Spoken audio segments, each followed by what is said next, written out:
سنیں گے. سب کی توجہ چاہوں گا کہ حقانیت امام حسن مجتبیٰ تاکہ وہ افراد جو مانتے ہیں کہ وہ کہتے ہیں کہ طفلی تھی، بچپنا تھا.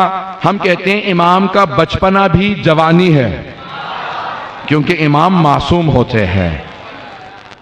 اب وہ پیش کرتے ہیں اس کو کہ بھئی صوفیاء نے اپنی کتابوں میں لکھا امام کا بچپنا تھا، کچھ افراد کے ساتھ کھیل رہے تھے، ان میں عبداللہ ابن عمر بھی اگر پہنچ گئے ہوں تو کھیلتے کھیلتے کسی بات پہ اختلاف ہوا، جیسے بچوں میں ہو جاتا ہے. یہ انہوں نے لکھا ہے کہ جیسے بچوں میں ہو جاتا ہے. امام نے کہا خبردار مجھ سے تمیز سے بات کرنا غلام زادے.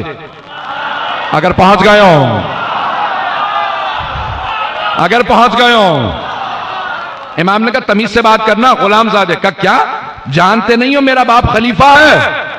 کہا ہوتا رہے ہمارا تو غلام ہے. انہوں نے لکھا وہ کہتے ہیں بس یہ سننا تھا کہ عبداللہ ابن عمر نے کہا کہ میں اپنے بابا کو بھی جا کے بتاتا ہوں. کہا میں ڈرتا نہیں تیرے باپ سے، جا کے بتا دے. کہا فوراً دوڑتا ہوا باپ کے پاس آیا. کہا حسن مجتبیٰ نے مجھے نہیں آپ کو بھی غلام کہا. کہا سوچ لے کہا بھی ہے یا نہیں؟ کہا نہیں تو اکثر آ کے گھر میں جھوٹ بول دیتا. توجہ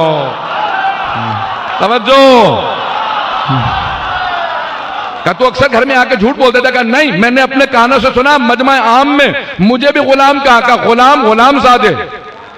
پورے راستے تصدیق کرتے ہوا کہ سوچ لے. کہ میرے سامنے کہا. پھر راستے میں پوچھا کہ کہا تھا یا نہیں کہا تھا؟ کہ کہا تھا. کہ حسن مجتبیٰ نے کہا تھا؟ کہ ہاں حسن مجتبیٰ نے کہا. کہ بہت خوش ہوں. باپ کا غصہ تو سبھی جگہ مشہور تھا.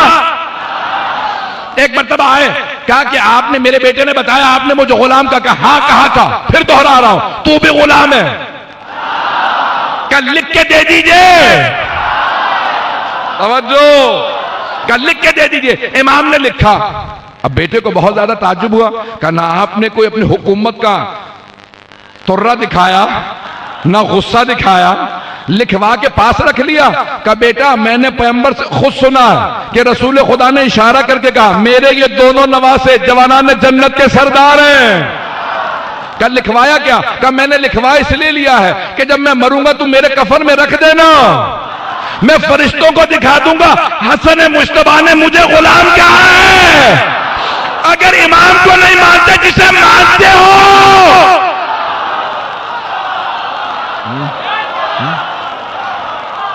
اگر کوئی امام حسن مجتبیٰ کو نہیں مانتا جسے مانتا ہے اس نے لکھوایا. کہا پھر بابا یہ آپ کے کفن میں نہیں جائے گا میرے کفن میں جائے گا. اگر بات پہنچ جائے. اس نے چرا لیا وہ کاغذ. کا باپ سنبھال کے رکھتا تھا وہ چرا لیا. کہا آپ کے کفن میں نہیں جائے گا، اگر بخشش ہوگی تو میری ہوگی. باپ نے لکھوایا، بیٹے نے چرا لیا، بیٹے نے اپنے پاس رکھا. پوتے نے بیٹے سے پوچھا اتنا سنبھال کے کیوں رکھتے ہو؟ کہ یہ وہ تحریر ہے جو میرے باپ نے حسن مجتبیٰ سے لکھوائی تھی، شفاعت کے لیے قبر میں کام آئے گی. کہ پھر آپ کے نہیں میرے کام آئے گی. تحریر چلتی رہی جب تک کہ مستحق نہیں پہنچی. تحریر چلتی رہی یہاں تک کہ ایک مرتبہ ایک ایسا فرد تھا جو اہل بیت کی ولایت کا قائل تھا. پوچھا کیا بات ہے اپنے حجرے میں پڑی تحریر چھپا کے رکھتے ہو؟ کہ حسن مجتبیٰ نے لکھی تھی کہ میں ولایت کا قائل ہوں، یہ تحریر میں لے جا رہا ہوں.